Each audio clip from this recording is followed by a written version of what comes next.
Mechanics का एक बहुत ही इम्पॉर्टेंट टॉपिक है centre of mass. Centre of mass का जो कॉन्सेप्ट है ये बहुत हेल्पफुल होता है प्रॉब्लम सॉल्व करने में, है ना। कई सारे क्वेश्चंस बहुत ही इजीली सॉल्व हो जाते हैं अगर हम लोग सेंटर ऑफ मास का कॉन्सेप्ट यूज़ करें तो, अदरवाइज काफ़ी कॉम्प्लिकेटेड होता है ना। इसको समझने के लिए हमने एक फिगर बनाया है। इस फिगर में देखेंगे कि एक ही ऑब्जेक्ट के 3 डिफरेंट पोजीशंस दिखाए गए हैं।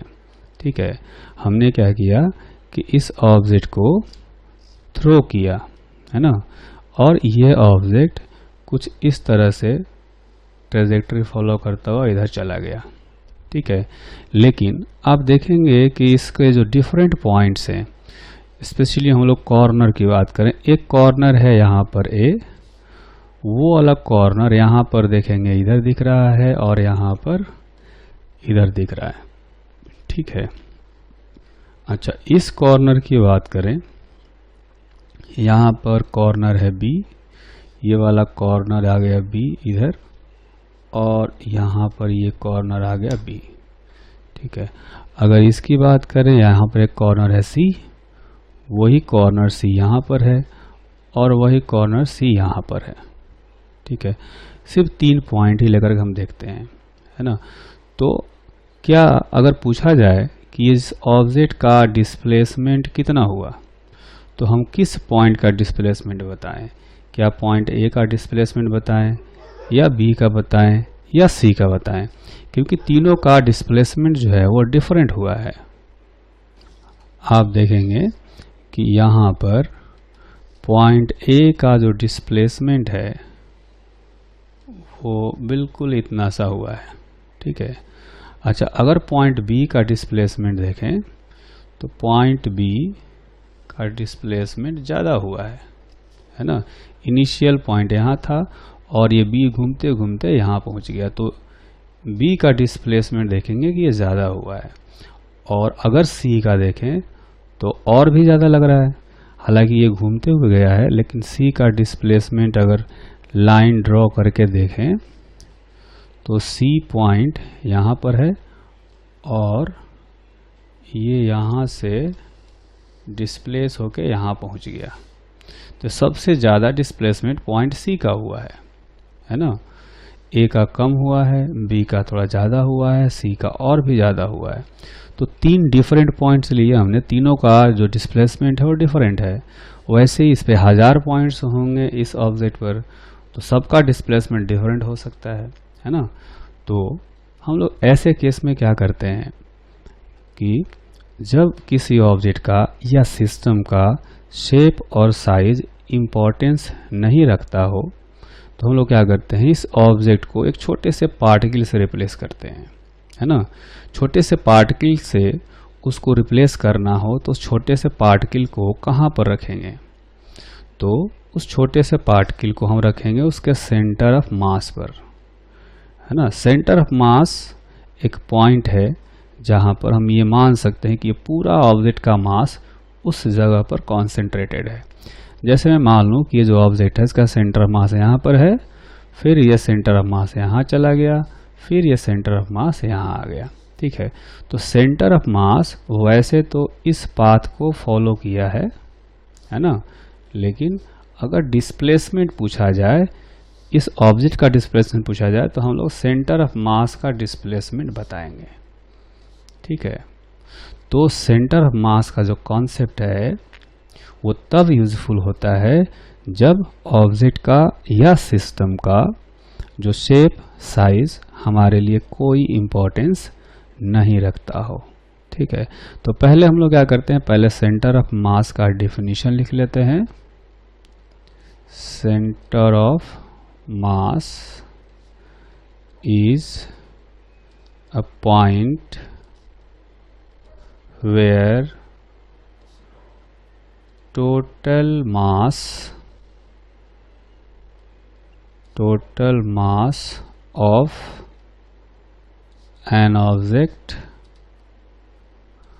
or system is assumed to be assumed to be concentrated। ठीक है, वहाँ पर concentrated होता नहीं है, ऐसा माना जाता है कि यहाँ पर concentrated है। ठीक है, और ये कॉन्सेप्ट तभी यूजफुल होता है जब उस ऑब्जेक्ट का या उस सिस्टम का शेप और साइज हमारे लिए कोई इम्पोर्टेंस नहीं रखता हो। The concept of centre of mass is useful when shape and size of object has no importance।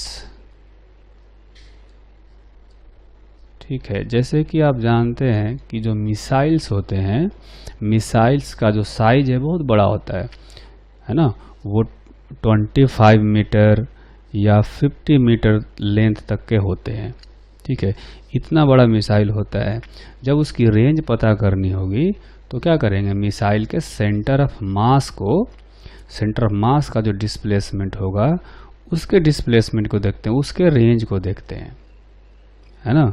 उस केस में क्योंकि इनका रेंज भी बहुत बड़ा होता है, तो उस केस में इस बड़े से मिसाइल को हम लोग एक पॉइंट ऑब्जेक्ट जैसा ट्रीट करते हैं, और इसलिए ऐसा माना जा सकता है कि सारा मास उस एक पॉइंट पर कॉन्सेंट्रेटेड है, और जब रेंज निकालना होता है तो उसी सेंटर ऑफ मास का डिस्प्लेसमेंट देखा जाता है। ठीक है,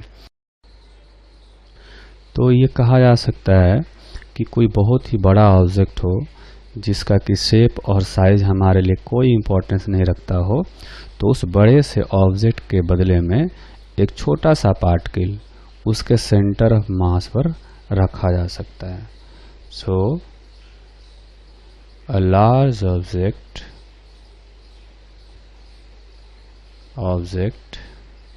can be replaced by a point mass having mass equal to the mass of object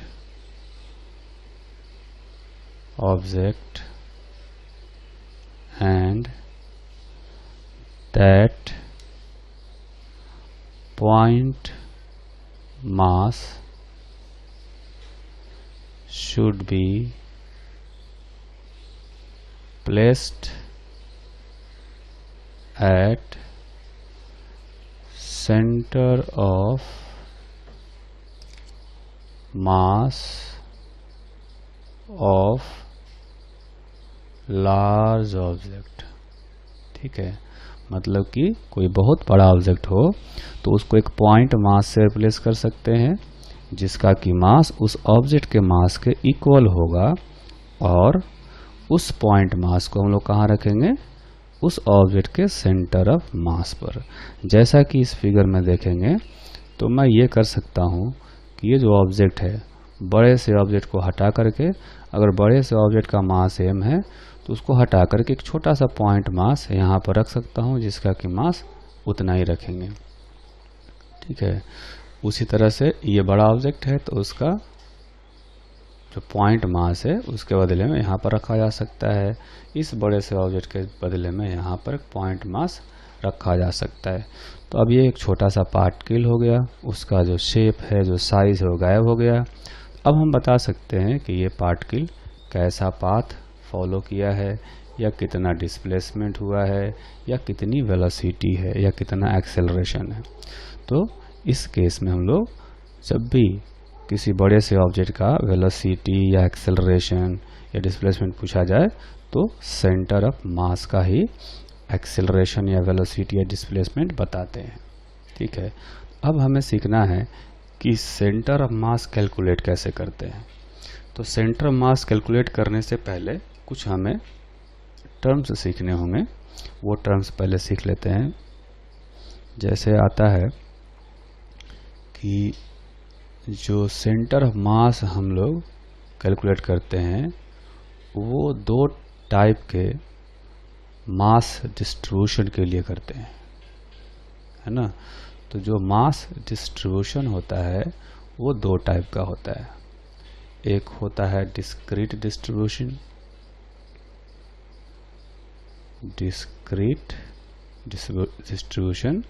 और दूसरा होता है कंटिन्यूअस मास डिस्ट्रीब्यूशन। ठीक है, डिस्क्रीट डिस्ट्रीब्यूशन में क्या होता है कि जो मास है वो छोटे छोटे पार्टिकल्स के फॉर्म में बिखरा होता है। Mass is distributed in space in the form of particles like stars in the sky, है ना। मतलब कई सारे पार्टिकल्स का सिस्टम हो, जैसे कि एक पार्टिकल ये हो गया, एक ये हो गया, है ना। तो ये एक डिस्क्रीट डिस्ट्रीब्यूशन हो गया। अब इस डिस्ट्रीब्यूशन का भी सेंटर ऑफ मास हमसे पूछा जा सकता है, तो उसको निकालने के लिए, उसको कैलकुलेट करने के लिए डिफरेंट मेथड होता है। ठीक है, जो दूसरा टाइप है कंटिन्यूअस मास डिस्ट्रीब्यूशन, उसमें जो मास होता है वो कंटिन्यूअस होता है। कह सकते हैं mass is distributed continuously on the object। इसका मतलब ये हुआ, कह सकते हैं कि mass is continuous on the object. तो इसका एग्जाम्पल समझना हो तो हम ये कह सकते हैं, जैसे कि एक रिंग हो गया, है ना। तो रिंग का जो सरकमफेरेंस है उस पर आप देखेंगे कि मास कंटिन्यूअस है, कहीं वो टूटा नहीं है। ठीक है, अगर ये कहें कि ये एक रिंग है तो इसके सरकमफेरेंस पर हर जगह मास है, कहीं ये टूटा नहीं है। ठीक है, ये हो गया रिंग हो गया, या यूं कहें कि एक स्क्वायर प्लेट हो गया, एक क्यूब हो गया। ठीक है, तो ये क्यूब भी कंटिन्यूअस मास है।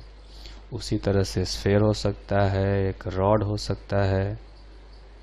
इन पर क्या है कि जो मास है वो कंटिन्यूअसली डिस्ट्रीब्यूटेड है, पूरे लेंथ पर इसमें मास दिखेगा, इसमें पूरे वॉल में मास दिखेगा, कहीं भी गैप नहीं है। इसमें जो स्क्वायर प्लेट है इसके पूरे सरफेस पर मास दिखेगा। ये जो रिंग बनाया है, रिंग के सरकमफेरेंस पर मास कंटिन्यूअस है, कहीं भी गैप नहीं है। तो इस टाइप के मास डिस्ट्रीब्यूशन को कहा जाता है कंटिन्यूअस मास डिस्ट्रीब्यूशन। इन दोनों ही तरह के मास डिस्ट्रीब्यूशन के लिए सेंटर ऑफ मास का पोजीशन कैलकुलेट करने से पहले हमें यह जानना होगा कि ये जो कंटिन्यूअस मास डिस्ट्रीब्यूशन है इसमें कितने तरीके की डेंसिटीज़ डिफाइन की जाती है। ठीक है, तो ये डेंसिटीज़ को समझने के लिए, उनको डिफाइन करने के लिए हम लोग चलते हैं नेक्स्ट पेज पर। और ये जो डेंसिटीज डिफाइन की जाती है सिर्फ कंटिन्यूअस मास डिस्ट्रीब्यूशन के लिए ही डिफाइन की जाती है। तो कहेंगे इन continuous mass distribution there are three types of mass densities are defined। जो मास डेंसिटी है वो तीन तरीके का होता है। पहला होता है, इसको कहते हैं लीनियर डेंसिटी। फिर एक दूसरे टाइप का होता है जिसको कहा जाता है सरफेस डेंसिटी। और जो थर्ड टाइप है डेंसिटी का, उसको कहा जाता है वॉल्यूम डेंसिटी। ये जो वॉल्यूम डेंसिटी है, इसको हम लोग पहले से जानते हैं, है ना। फिर भी हम लोग वन बाय वन एक एक करके समझते हैं। तो सबसे पहले हम लोग समझेंगे लीनियर मास डेंसिटी को। तो लीनियर मास डेंसिटी जो है, इसको लैम्डा से डिनोट किया जाता है और इसका डेफिनेशन होता है, it is defined as mass per unit length. ठीक है। आप देखेंगे कि अगर कोई रॉड हो, ठीक है, जैसे ये रॉड है, तो इस रॉड के लेंथ के एलोंग सारा मास होगा, है ना। इस रॉड का मास अगर मान लिया जाए कि m है, इसका लेंथ l है, ठीक। तो जो लैम्डा है, जो लीनियर डेंसिटी है, इसको हम लोग कहते हैं total mass divided by total length, यानी कि, है ना, ये लिखेंगे इसको सही तरीके से। तो ये है लेंथ और मास जो है वो है m और लेंथ है l। तो इस तरह से लीनियर मास डेंसिटी को डिफाइन किया जाता है। साथ में ये भी ध्यान रखना है कि ये डेंसिटी कब यूज़ किया जाता है। तो ये सारे लीनियर ऑब्जेक्ट्स के लिए ही यूज़ किया जाता है। It is used for linear objects। linear मतलब one dimensional objects like rod, string, even for ring। Ring होगा तो रिंग के सरकमफेरेंस पर जो मास डिस्ट्रीब्यूटेड होता है, उसको भी मास पर यूनिट लेंथ से हम लोग डिफाइन कर सकते हैं। ठीक है। जो दूसरे तरीके की डेंसिटी होती है, वो उसको कहते हैं सरफेस डेंसिटी। ठीक है। अच्छा, इसमें हम लोग जैसे कि लीनियर डेंसिटी हमने पढ़ा, तो लीनियर डेंसिटी में अगर मास निकालना हो तो हम लोग क्या करेंगे, जब मास की वैल्यू निकालनी हो तो हमेशा क्या करेंगे, लैम्डा यानी कि लीनियर डेंसिटी को लेंथ से मल्टीप्लाई करना है। ऑब्जेक्ट का जो लेंथ होगा उसको लीनियर डेंसिटी से मल्टीप्लाई कर देंगे तो ऑब्जेक्ट का मास आ जाएगा। ठीक है। अब हम लोग देखते हैं जो दूसरे टाइप की डेंसिटी हमने बताया, वो है सरफेस डेंसिटी, है ना। तो जो सरफेस डेंसिटी है, इसको सिंबल दिया जाता है सिग्मा से और इसको डिफाइन करते हैं, it is defined as mass per unit area. ठीक है। जैसा कि यूँ कहें कि अपने पास एक पेपर है ना, ये पेपर हो गया, इसका जो एरिया है वो मान लेते हैं कि A है, इसका एरिया A है और इसका मास A है। ठीक है। तो जो सिग्मा होगा उसको हम लिखेंगे total mass divided by total area, यानी कि मास बाई एरिया। ठीक है। तो जो सरफेस डेंसिटी है उसको इस तरह से कैलकुलेट किया जा सकता है, total mass divided by total area. तो जैसा कि हमने कहा कि ये हमने एक पेपर के लिए ये फॉर्मूला लिखा है। तो पेपर क्या होता है, 2 डायमेंशनल ऑब्जेक्ट होता है ना। तो इसलिए हमें ये ध्यान रखना होगा कि इस तरह की डेंसिटी को हम लोग सिर्फ 2 डायमेंशनल या प्लेनर ऑब्जेक्ट के लिए ही यूज़ करते हैं. It is used for a planar object और 2 dimensional objects like plate, paper, lamina. Lamina भी एक तरह का प्लेट ही है ना. तो इन सब के लिए ये सरफेस डेंसिटी जो है उसको यूज किया जाता है. ठीक है. तो इसमें अगर हमें ऑब्जेक्ट का मास निकालना होगा तो क्या करेंगे, सरफेस डेंसिटी में उसके एरिया से मल्टीप्लाई कर देंगे. तो अगर हमें इसमें 2 डायमेंशनल ऑब्जेक्ट्स में मास की वैल्यू कैलकुलेट करनी हो तो सिग्मा में क्या करेंगे, जो डेंसिटी है उसमें उस ऑब्जेक्ट के टोटल एरिया से मल्टीप्लाई कर देंगे तो मास निकल जाएगा. ठीक है. अब आते हैं तीसरे टाइप की डेंसिटी. तीसरे टाइप की जो डेंसिटी हमने बताया उसको कहते हैं वॉल्यूम डेंसिटी. और इस हाथ में ये भी बताया कि ये हम लोग पहले से जानते हैं, है ना. हमने अभी तक जो भी डेंसिटी पढ़ी है वो वॉल्यूम डेंसिटी ही होता है. तो वॉल्यूम डेंसिटी को डिफाइन किया जाता है, it is defined as mass per unit volume. ठीक है. तो इसको इस तरह से डिफाइन किया जाता है. जैसे हम मान लेते हैं कि कोई अपने पास क्यूब है. ठीक है. तो क्यूब होगा कुछ इस तरह से. तो उस क्यूब का हमें पहले से वॉल्यूम पता होगा. वॉल्यूम मान लेते हैं V है और इसका मास m है.